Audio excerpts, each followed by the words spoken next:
Nih, kumaha kemarin teh jadi itu meuli senarakan? Tuh Kang tuh jadi. Nah, aku naon teh jadi? Kan keur diskon, Lin. Nya pas di tiang ka toko teh lain ngajual sendal Kang, tapi ngajual sale. Sale? Kumaha maksudna? Nya pas ka toko teh loba tulisan baradag. Sale, sale.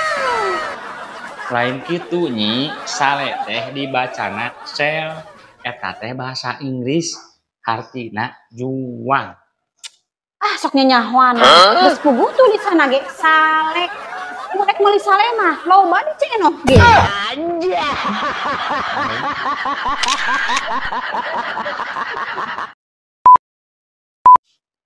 Kabutuhan pamajikan zaman ayeuna. 1 skincare, 2 make up, 3 tas, 4 sendal, 5 kuota, 6 baju sapopoe di imah, baju sare, baju senam, baju seragam pengajian, baju batik, baju gamis, baju seragam keluarga, baju jangka undangan, rupa-rupa kerudung, duit cash, kartu ATM, HP Android, jeung sajabana. Kaperluan salaki 1 kopi hideung, 2 rokok jarum coklat, 3 obat nyeri sirah. Anjay.